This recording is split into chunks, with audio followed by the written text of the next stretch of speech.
Tax گزاروں کی تعداد کوئی ایک سٹیٹک رہی ہے، منجمد ایک ہی تقریباً رہی ہے، اس سے اندازہ ہوتا ہے کہ یہاں پہ جو گورننس ماڈل ہے وہ بھی امیر کو فائدہ دیتا ہے۔ اور ایک آخری بات کیا کہ میں اپنا جواب اس پہ ختم کروں گا کہ پاکستان میں اس وقت بھی ابھی 18-19 کروڑ کا ملک ہے، براہ راست ٹیکس دینے والوں کی تعداد 7.5 لاکھ کے قریب ہے، جو کہ 5% بنتا ہے کل آبادی کا، اور یہ تعداد گزشتہ 12-13 برسوں سے تقریباً ایک ہی جیسی رہی ہے۔ تو اس انتہائی ایک شرم کی بات ہے کہ جہاں سے آپ اٹھا سکتے ہیں پیسے، انڈائریکٹ ٹیکسز سے ہی ماضی میں بھی یہ بات ہوتی ہے، انڈائریکٹ ٹیکسز سے ہی ہم یوں کہیں۔ اور دوسرا ایک اور میں بات کر لوں کہ 28 نومبر کو وزیر اعظم صاحب نے ایک ٹیکس پیکج کا اعلان کیا۔ وہ ٹیکس پیکج کس کے لیے تھا؟ یہی صنعت کاروں کے لیے، تاجروں کے لیے، بڑے بڑے سرمایہ کاروں کے لیے، جس میں وہ تمام مراعات ان کو دے دی گئی ہیں جو ان سے لی گئی تھی گزشتہ بجٹ میں۔ تو ویسے مجموعی عام آدمی پہ تو بوجھ پڑنا ہی ہے، کیونکہ آپ بل واسطہ ٹیکسیشن کر رہے ہیں۔ جی ایس ٹی جس طرح سے بڑھا عمران خان نے بھی کہا، اور جب بجٹ میں ہی ہم نے دیکھا کہ جنرل سیلز ٹیکس بڑھایا گیا تھا، اس وقت بہت زیادہ کرٹیسزم آیا میاں نواز شریف پر۔ چلیں اسلام آباد چلتے ہیں، اعجاز چودھری صاحب السلام علیکم۔ جی وعلیکم السلام۔ سب سے پہلے تو دیکھیں جب عمران خان نے ریلی نکالی، جلسہ جو ہوا، اور اس کا جب جواز دیکھتے ہیں تو لوگ جو ہیں، جس طرح سے یہاں پر امتیاز گل صاحب نے بھی کہا کہ سیاست کو یہاں پر چھوڑ بھی دیں، جو جینون مسئلہ ہے اس وقت لوگوں کا، خاص طور پر 6 مہینوں کے دوران ہم نے دیکھا کہ مہنگائی بہت زیادہ بڑھی، بجلی کی قیمت بڑھ گئی، اس کے بعد ہم نے یہ دیکھا کہ پیٹرول کی قیمت بڑھ رہی ہے، ڈالر کی صورتحال، روپے کی قدر گری ہے، اور کھانے پینے کی چیزوں کی قیمتیں بھی بڑھی ہیں۔ یہ کچھ کنٹرول کر لیتے تو سیاسی استحکام رہتا، اور جس طرح سے یہاں پر وفاقی وزیر جو ہیں ہمارے پرویز رشید صاحب، انہوں نے کہا ہے کہ سیاسی استحکام رہے گا تو سرمایہ آئے گا۔ یہ تو خیر مسلم لیگ نون کی خود ہی پالیسیز ایسی ہیں کہ جلسے جلوس ہو ملک میں، کیا کہیں گے آپ؟ بسم اللہ الرحمن الرحیم۔ اچھا، اس میں 2 مختلف چیزیں ہیں۔ جیسے میرے بھائی جو تجزیہ کر رہے تھے، انہوں نے بالکل درست کہا کہ آپ کو قوم کے بہتر مستقبل کے لیے ہمیشہ سخت فیصلے کرنے پڑتے ہیں۔ اب میں بلیم گیم میں جائے بغیر، اچھا یہ امتیاز گل صاحب نے نہیں کہا، امتیاز گل صاحب نے یہ نہیں کہا تھا، یہ تو میں نے کہا کہ چلیں کچھ لوگ یہ بھی کہتے ہیں کہ جب آپ آئے 11 مئی کو الیکشن ہوا اور 1 مہینے کے بعد آپ نے کہا یا انہوں نے کہا، ہم اس میں آپ نے کہا یا جس نے بھی کہا، چلے میں اپنی طرف سے کہتا ہوں کہ کوئی بھی حکومت جس کے اندر ملک اور قوم کی بہتری ہو، مشکل فیصلے کرنے چاہیے اور کرنے پڑتے ہیں۔ دیکھیں یہ اب کبھی نہیں ہو سکتا۔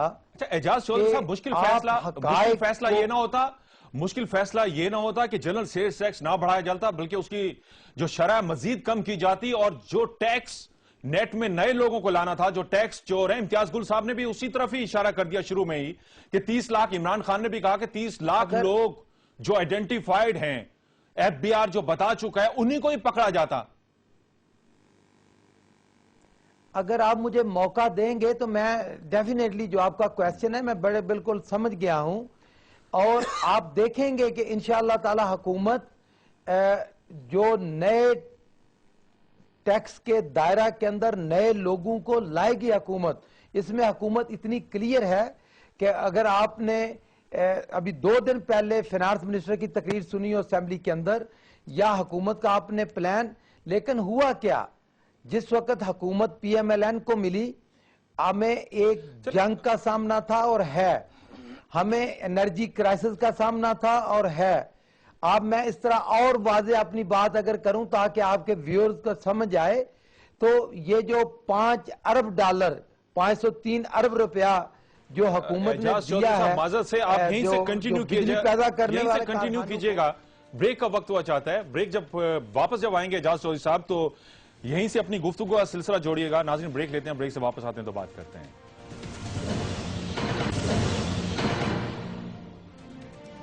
ویلکم بیک ناظرین۔ اعجاز چودھری صاحب، بریک سے پہلے آپ سے بات ہو رہی تھی، کچھ سخت فیصلوں کی بات کی آپ نے کہ آپ کو کچھ ملک ہی ایسے ملا تھا۔ ہم نے دیکھا کہ پاکستان پیپلز پارٹی 2008 میں اقتدار میں آئی تو وہی بات کرتی رہی، اور آپ نے بھی اسی طرح سے کہا کہ انرجی کرائسس تھا، لیکن ہم نے یہ دیکھا کہ کچھ فیصلے ایسے ہو سکتے تھے جس میں ہم یہ کہیں کہ سخت فیصلے سرمایہ داروں کے خلاف ہوتے، اور جس طرح سے ٹیکس کی بات بھی ہو رہی ہے کہ ٹیکس چوری کو روکنے کے لیے اقدامات نظر آتے، کچھ سخت فیصلے جو ہیں عوام کے خلاف ہو گئے ہیں۔ میں آپ مجھے موقع دیں گے میں بات کروں؟ جی میں گزارش یہ کر رہا تھا کہ ایسا کوئی دنیا کے اندر نہ ہی میرے پاس، نہ عمران خان کے پاس، نہ ہی کسی اور پارٹی کے پاس یا دنیا کے کسی ملک کے پاس ایسا کوئی جادو کا کوئی ایسا نظام نہیں ہے کہ ایک دم ساری چیزیں کر لی جائیں، کہ ٹیکس بھی نہ لگایا جائے اور بجلی کے پیسے بھی کمپنیز کو دے دی جائیں اور سارے مسائل ایک دن میں حل کر لیے جائیں۔ دیکھیں حکومت کے سامنے ترجیحات تھیں۔ سب سے پہلے ایک جنگ کا سامنا ہے پاکستان کو اور اس جنگ کے اوپر بلینز آف ڈالر حکومت کے خرچ ہو رہے ہیں۔ ہماری معیشت کوئی ملک کے اندر انویسٹر آنے کو تیار نہیں، تو حکومت کے لیے ضروری تھا کہ اس ایشو کو ایڈریس کرتی، اور حکومت نے نہ صرف کراچی کے اندر بلکہ طالبان کے ایشو کو تمام پارٹیز کو اعتماد میں لیا۔ اسی طرح انرجی کا جو کرائسس تھے یا ابھی بھی ہیں، تو میں یہ کہنا چاہوں گا کہ حکومت نے وہ پیسے ادا کیے جو پہلی حکومت وصول کر چکی تھی، وہ بل وہ قرضے حکومت نے، اور وہ کچھ چھوٹا موٹا اماؤنٹ نہیں تھا۔ اب آپ اگر سرکولر ڈیٹ کی بات کر رہے ہیں تو سرکولر ڈیٹ جو آپ نے 500 ارب روپے ادا کیے ہیں، اعجاز چودھری صاحب بہت سی باتیں آپ بیچ میں لے آئے۔ تو میں گزارش کر رہا ہوں 5 ارب ڈالر بنتے ہیں، یہ 5 ارب ڈالر گورنمنٹ نے وہ ادا کیے۔ میں آپ سے نوٹ چھاپ کر آپ نے ادا کر دیا، سرکولر ڈیٹ تو دوبارہ جو ہے 150 ارب روپے کے قریب پہنچ چکا ہے۔ دیکھیں سرکولر ڈیٹ جو ہے وہ 150 ارب روپے کے قریب پہنچ چکا ہے، اور یہ کم ہی بات ہوئی ہے کہ اسحاق ڈار صاحب نے جب یہ کہا تھا کہ ہم 500 ارب روپے کے ذریعے سرکولر ڈیٹ جو ہے سرکولر ڈیٹ اتاریں گے، تو اس وقت یہ بھی کہا تھا کہ ایک میکنزم ہوگا، دوبارہ سے سرکولر ڈیٹ نہیں ہوگا، نہیں چڑھے گے دوبارہ سے پیسے، لیکن دوبارہ سے ہم نے دیکھا کہ 150 ارب روپے چڑھ چکے ہیں۔ اچھا میں آپ کی اطلاع کے لیے یہ عرض کرتا چلوں کہ ایک تو یہ 150 ارب نہیں ہے، اس سے کم ہے۔ کتنے ہیں؟ دوسری بات میں گزارش کرتا چلوں کہ میں آپ کو بتاتا چلوں صاحب، اس میں دیکھیں نا نمبر کو چھوڑ کے میں بتاتا چلوں کہ وہ کیسے نہیں ہوں گے۔ ہمیں جتنے بجلی پیدا کرنے والے کارخانے ہیں ان کو ڈیزل سے فرنس آئل سے ہٹا کے اس کو کوئلے پہ لانا پڑے گا، اور جس کے اوپر حکومت کام شروع کر دیا ہے حکومت نے۔ تب یہ مہنگی بجلی جو ہے یہ اصل مسئلہ ہے۔ ہمیں دو مسئلوں کا ایک سامنا ہے، ایک تو مہنگی بجلی اور دوسری بجلی ہے نہیں، تو حکومت نے اس کے علاوہ اور کوئی حل نہیں ہے کہ حکومت نے تمام جو بجلی پیدا کرنے والے اعجاز چودھری صاحب، چلے میں چودھری اعجاز صاحب کے پاس جاؤں گا، ہم نام ہے تھوڑی سی یہاں پر کنفیوژن بھی ہوگی۔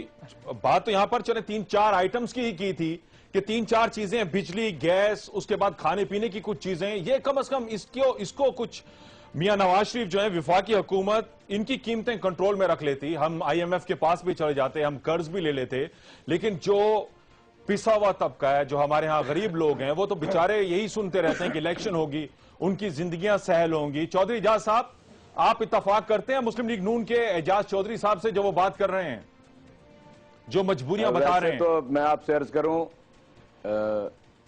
ایک تو ایکو ہو رہا ہے، مجھے بات سمجھائی نہیں دے رہی۔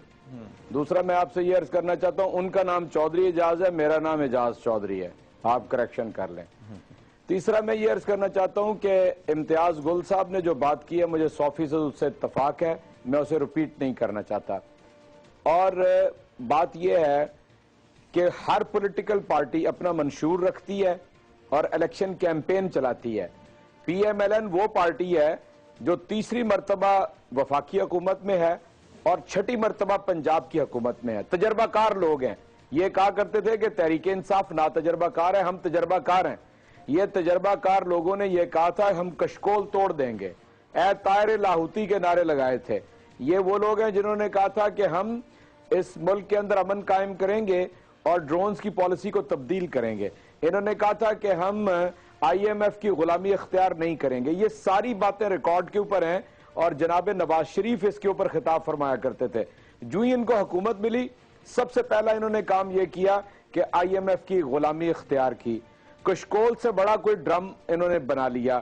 پھر وہ ایسا کام کیا جو پارلیمنٹ کے اندر بھی لوگوں نے کہا کہ GST نہ لگائیں، اس کے بعد انہوں نے بجلی کی قیمت بڑھائی, انہوں نے پیٹرولیم کی قیمت بڑھائی, انہوں نے اتنے نوٹ چھاپے کہ غالباً سالوں میں کہیں نہیں چھپے تھے. انہوں نے 4 مہینے میں 850 ارب روپے کے نوٹ چھاپے.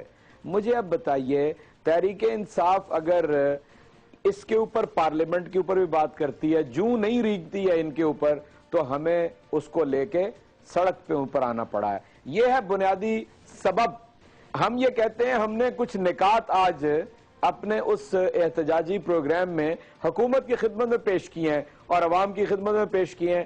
انہیں پوری سنجیدگی کے ساتھ, بجائے اس کے کہ دفعہ 144 کی خلاف ورزی کا مقدمہ درج کرا دیتے, ہاں یہ کہتے کہ اپوزیشن نے ایک جلسہ کیا ہے, اس میں یہ باتیں کہی ہیں, ہمارے پاس ان باتوں کا یہ جواب ہے. مجھے افسوس ہے پرویز رشید صاحب کے طرز تخاطب کے اوپر کہ وہ عمران خان کی ذات کو بیچ میں لے آتے ہیں. اعجاز صاحب, جن نکات کی آپ بات کر رہے ہیں, لوگ یہ بھی کہتے ہیں کہ نیشنل اسمبلی میں اگر وہ نکات پہلے اٹھائے جاتے, بات تو ہوتی رہی, لیکن جو لوگ یہ سوال اٹھا رہے ہیں یہ ان کے لیے ہے کہ جو نکات اٹھائے گئے, یہ تو بات پہلے بھی ہوتی رہی, مجبوری تھی یہ ریلی نکالنا, یہ جلسہ کرنا. بالکل, میں بتاتا ہوں, اس کا سبب بتاتا ہوں. ہم نے ریکوزیشن کیا ہوا ہے اسمبلی کو اس نقطے کے اوپر کہ مہنگائی کو زیر بحث لایا جائے. بات اس طرف آتی نہیں ہے, کسی پوائنٹ آف آرڈر کے اوپر بات ہو جاتی ہے. اس کی شاہ محمود قریشی صاحب نے پوری وضاحت کی ہے. اور جب حکومت 6 ماہ کے اندر کوئی ایک ایسا کام بھی نہ کرے کہ جو عام آدمی کے ریلیف کا ہو, مجھے بتائیے کہ جمہوریت میں کون سا راستہ باقی رہ جاتا ہے کہ آپ عوام کے احتجاج کرنا تو چلیں, یہ تو ہم امتیاز گل صاحب سے بھی پوچھیں گے. یہ تو احتجاج کرنا, ویسے تو کہا جاتا ہے کہ ریلیز نکالنا اور جلسہ جلوس کرنا یہ تو جمہوری حق ہے. پھر پرویز رشید صاحب اور مسلم لیگ نون اتنا زیادہ کیوں اس پر جو ہے, کیوں اتنی تنقید کرتے ہیں؟ چلیں بریک لے لیتے ہیں ناظرین, بریک کا وقت ہوا چاہتا ہے, بریک لیتے ہیں, بریک سے واپس آتے ہیں تو پھر بات کرتے ہیں.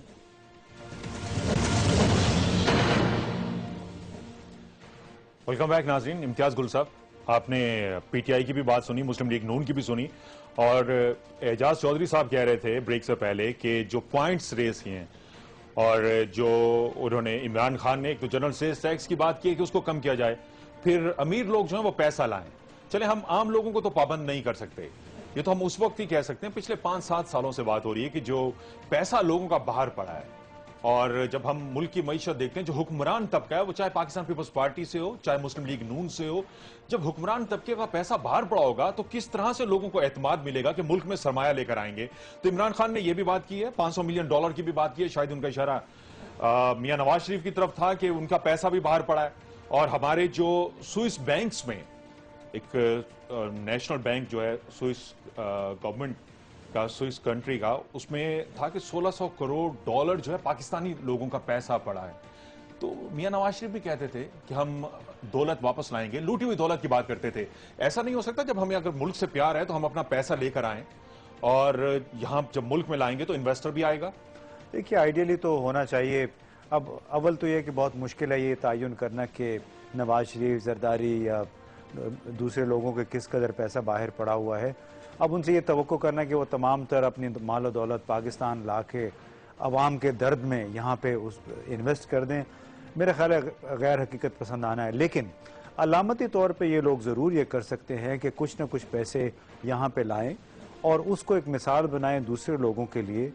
کوئی بھی پارٹی ہے, کوئی بھی لیڈر ہے, اس سے نہ صرف عوام کے اندر اعتماد بڑھے گا ان پہ, تو باہر کے لوگ جس طرح سے آپ بھی کہہ رہے ہیں, چلیں ٹھیک ہے 100% پیسہ نہ لائیں, اگر آپ جس طرح سے کہہ رہے ہیں کہ یہ شاید حقیقی نہیں ہوگا کہ اگر تمام پیسہ ہی لے کر آئیں, تو لوگوں کو کس طرح سے ہم کہیں گے, پاکستانیوں کو بھی اور جو باہر کا انویسٹر بھی ہے اس کو کس طرح سے کہیں گے کہ پاکستان میں آؤ اور پیسہ انویسٹ کرو, جب ملک اتنے برے حالات سے گزر رہا ہے. اسی لیے تو کوئی باہر کے لوگ یہاں پہ سرمایہ کاری کے لیے نہیں آ رہے ہیں, خاص طور پہ یورپ یا امریکہ سے. ابھی اللہ کرے یہ جو کوششیں کر رہے ہیں اس کے نتیجے میں عرب ممالک سے کچھ لوگ یہاں پہ آئیں, اللہ کرے چین سے یا ترکی سے لوگ یہاں پہ سرمایہ کاری کے لیے آئیں. اور ہم آپ تو بڑے پریویلیج لوگ ہیں, یہ جو آپ دیکھیے جس ماحول میں ہم بیٹھے ہیں, چودھری صاحب, دونوں چودھری صاحبان یا بڑے دوسرے چودھری صاحبان, ان کو ہم کو پتہ نہیں ہے کہ دال کس بھاؤ ملتی ہے. ان لوگوں کا سوچیں جو بیچارے صبح سے شام تک محنت کرتے ہیں, ان کی خاطر ہم دعا کرتے ہیں کہ جو یہ کوششیں کر رہے ہیں اس کے نتیجے میں یہاں کچھ سرمایہ کاری ہو, نئے روزگار کے مواقع پیدا ہوں, ملک کی معیشت کو کوئی سہارا ملے. لیکن اس کے لیے ان کو خود بھی ان کے بڑے جو رہنما ان کو رول ماڈل ضرور بننا چاہیے. رول ماڈل تو بننا چاہیے. کیا ایسے فیصلے تھے جو ہم نے مہنگائی کی تو بات کر دی, جو مسلم لیگ نون جس طرح سے چودھری اعجاز صاحب کہہ رہے تھے کہ مجبوری تھی, انرجی کرائسس بھی ہے, دوسرے مسائل بھی تھے, ہمیں یہاں پر ہم یہ دیکھتے ہیں کہ زر مبادلہ کے ذخائر بھی جو ہیں وہ کم ہو رہے تھے تیزی سے, لیکن کچھ فیصلے تو ہمیں ایسے کرنے تھے جو براہ راست جس سے ہمارے عام لوگوں پر اثر پڑتا ہے. یہ ہم 6 مہینوں سے مسلسل کہہ رہے ہیں, بجٹ کے بعد سے ہی کہہ رہے ہیں. دیکھیے جی, سب سے یہ 6 مہینے کی بات نہیں ہے, ان کو تقریباً سال 1.5 سال سے اندازہ تھا کہ حکومت ان کی آنی ہے, اس کے لیے ان کو تیار ہونا چاہیے تھا, اور یہ 2-3 سال پہلے طے ہو چکا ہے. جو آپ نے بھی ذکر کیا کہ 30 لاکھ کے قریب لوگوں کی نشاندہی ہو چکی ہے, اور ان کو یہ بھی بہت اچھی طریقے سے معلوم ہے پیسہ کہاں پہ ہے.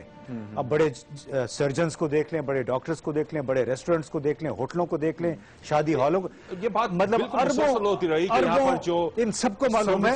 اور انہی لوگوں کو فائدہ دینے کے لیے 28 نومبر کو ٹیکس میں جو مراعات کا ایک پیکج دیا گیا ہے, اور کئی وہ ٹیکس جو بجٹ میں اعلان کیا گیا تھا وہ واپس لیے گئے ہیں. یہ میں نہیں کہہ رہا, یہ جو بالکل انڈیپینڈنٹ اکانومسٹ ہیں, ماہرین اقتصاد, ان کا یہ بہت بڑی شکایت ہے کہ جس مد سے آپ کو ٹیکس 200, 300, 400 ارب روپے اضافی مل سکتا تھا, وہ تمام محصولات واپس لے لیے گئے. کیوں؟ تمام تاجر طبقہ جو کہ ان کا ووٹر ہے, جو کہ ان کا سپورٹر ہے, انہوں نے احتجاج کیا, اور انہوں نے ہمیشہ کیا. آپ کو یاد ہوگا جنرل مشرف کے زمانے میں بھی جنرل سیلز ٹیکس جب انہوں نے کوشش کی تمام پارٹی نے جنرل مشرف کے زمانے میں 2000, 2001, 2002 میں, اس وقت یہی تاجر طبقہ تھا, انہوں نے شور مچایا, اور جنرل مشرف کو بھی کمپرومائز کے طور جب پہ ہم یہ کہتے ہیں کہ ریٹیلر, ہول سیلر, ان کی رجسٹریشن ہونی چاہیے اور اس سے ہم ٹھیک ٹھاک پیسہ جنریٹ کر سکتے ہیں, اور پاکستان پیپلز پارٹی کے طور پہ بھی ہم بات کرتے ہیں. کتنے شرم کی بات ہے, برطانوی ہائی کمشنر جو یہاں سے جا رہے ہیں, انہوں نے اتنے 2-3 اخباروں میں بہت بڑا یہ آرٹیکل لکھا کہ پاکستان کے صرف 0.5% لوگ جو ہیں وہ اس ملک میں ٹیکس دیتے ہیں, تو یہ ملک زندہ کیسے رہے گا. چودھری اعجاز صاحب, آپ کی جانب امتیاز گل صاحب جس طرح سے کہہ رہے ہیں کہ بہت سا ہم کہیں کہ ٹیکس نیٹ بڑھایا جا سکتا تھا, لیکن وہ لوگ آتے ہیں جو ہمارے ووٹر بھی ہیں, تاجر برادری بھی ہے, تو ان کو ناراض نہیں کرنا چاہتے تھے.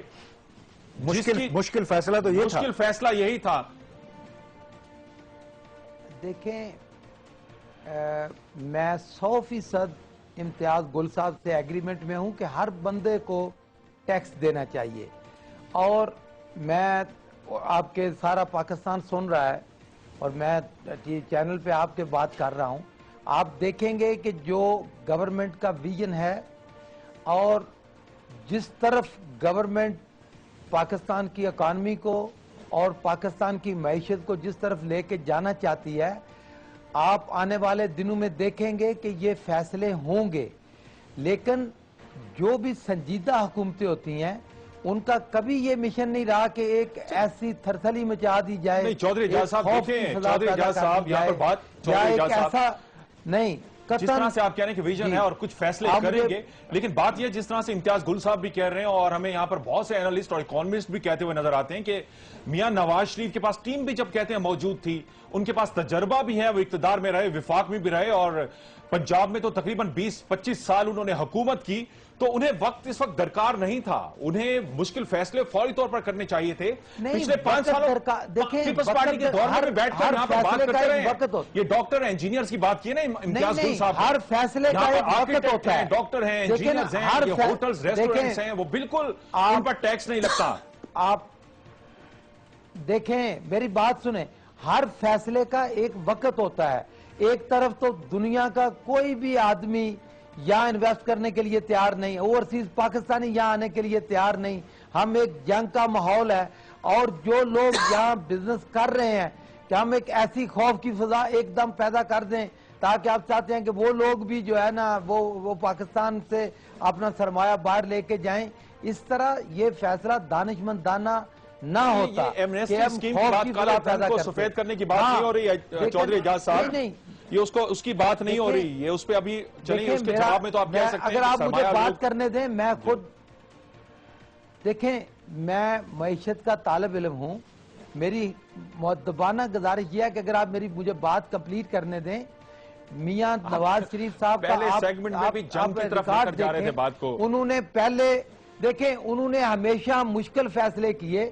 پہلی حکومت ان کو آئی, ابھی میرے دوست بھی ہیں چودھری اعجاز صاحب کہہ رہے تھے, پہلی دفعہ ان کو حکومت ملی تو یہی بینک جن کے اندر بڑی کرپشن تھی, یہ بینک پرائیویٹائز کیے.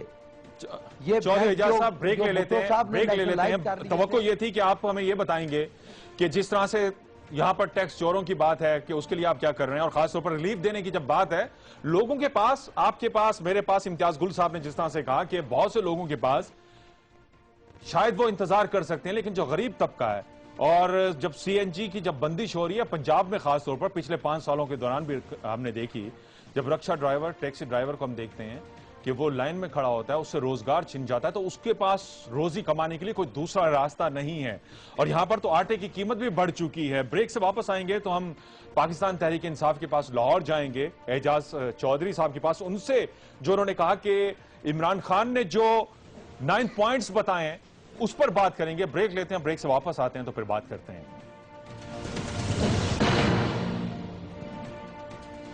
ویلکم بیک ناظرین، اعجاز چودھری صاحب آپ کی جانب آتا ہوں۔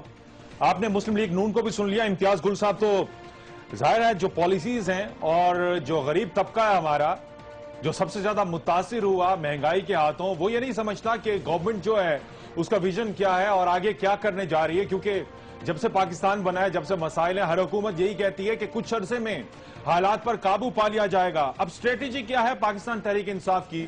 اور عمران خان تو کہہ رہے ہیں کہ پیسہ، لوٹی ہوئی دولت کی بات نہیں کی انہوں نے کہ پیسہ لایا جائے ملک کے اندر، تو آپ کو توقع ہے کہ یہاں پر پیسہ لایا جائے گا، کوئی ایسی مثال قائم ہوگی؟ حکمران جماعتیں تو ہم یوں کہیں کہ مسلم لیگ نون اور پاکستان پیپلز پارٹی، جن کا سرمایہ باہر ہے، سرمایہ کوئی باہر لائے گا، آئین تو آپ کو اجازت دیتا ہے، قانون تو اجازت دیتا ہے کہ یہاں کا کوئی بھی باشندہ شخص جو ہے وہ کہیں بھی سرمایہ کاری کرے، انڈسٹری لگائے، تو پھر کس طرح، کس بنیاد پر، صرف اخلاقی بنیاد پر ہم کہیں گے کہ لوگ پیسہ لے کر آئیں؟ میں آپ سے عرض کرتا ہوں، پہلی بات تو یہ ہے کہ ہماری حکمران کلاس جو ہے وہ ہمیشہ عوام سے قربانی مانگتی ہے اور کڑوی گولی بھی انہیں کھلاتی ہے۔ اصل میں پاکستان ایک ایسے مقام پہ پہنچ گیا ہے کہ اب کڑوی گولی بھی اور قربانی بھی بڑے بڑے سیاستدانوں کو اور حکمران کلاس کو دینا پڑے گی۔ میں آپ جلدی بات کرتا ہوں۔ پہلی بات تو یہ کہ امن کے بغیر کچھ نہیں ہو سکتا، اور ان 6 مہینوں 7 مہینوں میں امن کے لیے کوئی قدم نہیں اٹھایا گیا۔ اس کے بعد دنیا میں ایسے 7-8 ممالک کی مثالیں موجود ہیں، اور گزشتہ 10 سال سے ایسے قوانین بن چکے ہیں کہ جو لوٹی ہوئی دولت ہے اور سوئس بینکس اور دیگر بینکس میں پڑی ہے وہ ملک میں واپس لائی جا سکتی ہے۔ پھر ایک ایسا کلچر پیدا کرنے کی ضرورت ہے کہ یہ جتنی حکمران کلاس ہے ان کا سب کاروبار اور پیسہ باہر ہے۔ اگر ان کا پیسہ باہر رہے گا تو کوئی نیا سرمایہ کار اندر کیسے آئے گا؟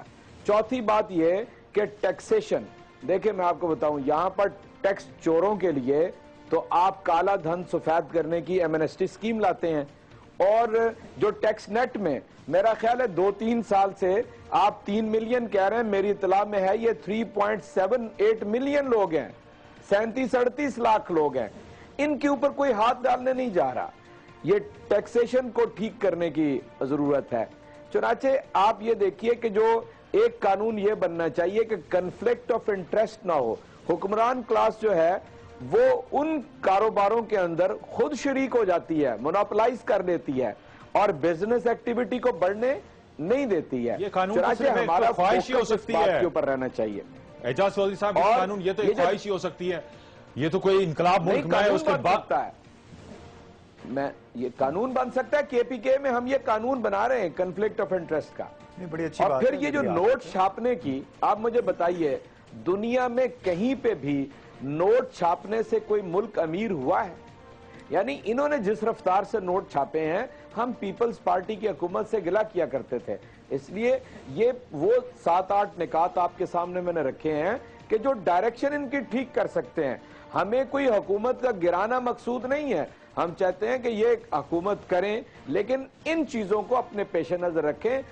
لیڈ بائی ایگزامپل، جب تک اپنی مثال سے دنیا کہتی ہے کہ نواز شریف فیملی جو ہے پاکستان کی ریچسٹ فیملی ہے، یہ اپنی مثال سے ثابت کریں کہ پیسہ اندر لے کے چودھری آئیں گے، اعجاز صاحب سے پوچھتے ہیں۔ اور اس کے بعد اعجاز چودھری صاحب، چودھری اعجاز صاحب جو مسلم لیگ نون سے، ان سے پوچھتے ہیں، آپ بتائیں کہ کچھ ایسا ارادہ ہے جس طرح سے بات ہو رہی ہے، کیونکہ پہلے بھی بات ہوتی تھی، ایک تو لوٹی ہوئی دولت کی بات ہوتی تھی، چلے جن کے پاس جو سرمایہ دار ہیں، سرمایہ باہر پڑا ہے، انڈسٹریلسٹ بھی ہیں، بزنس مین بھی ہیں، لوگ وہ ملک میں آئے سرمایہ کاری کریں، تو میاں نواز شریف کچھ پہلا قدم اٹھانے جائیں گے اس طرف؟ دیکھیں جی، ایک تو اعجاز چودھری صاحب بڑے سنجیدہ آدمی ہیں، میں بڑی غور سے ان کی بات سن رہا تھا. میں ایک تو جو وہ بار بار نوٹ چھاپنے کی بات کہہ رہے ہیں، یہ ریکارڈ کے اوپر چیک کر لیں کہ حکومت نے صرف 6 مہینوں کے اندر 60 ارب روپے کے نوٹ چھاپے ہیں، صرف 60 ارب روپے. یہ جو کہہ رہے ہیں 850، صاحب میں سیاست چھوڑ دوں گا اگر میں فکر غلط کہہ رہا ہوں. میں اس لیے نہیں جاتے کہ وہ سرکولر ڈیٹ کے لیے بھی تو نوٹ چھاپے گئے. چلیں اعجاز چودھری صاحب ٹھیک ہے، اسی بات پہ فیصلہ کر لیتے ہیں. اگر 850 ارب روپیہ ہوا تو سینٹ میں وزیر خزانہ نے کیا رپورٹ دی ہے؟ ناراض ہے نا سینٹ میں وزیر خزانہ نے کیا آپ رپورٹ نے دی؟ دیکھیں، آپ کو سننے میں غلطی ہوئی ہوگی، آپ کو سننے میں غلطی ہوئی ہوگی. ڈار صاحب نے 2 دن پہلے اسمبلی کو رضوان صاحب ہم کہتے ہیں کہ کل اسی وقت دوبارہ پروگرام پھر یہ بات تو ریکارڈ کے اوپر ہے، یہ ریکارڈ کے اوپر بات ہے. اس کا تو فیصلہ کل ہو جائے گا.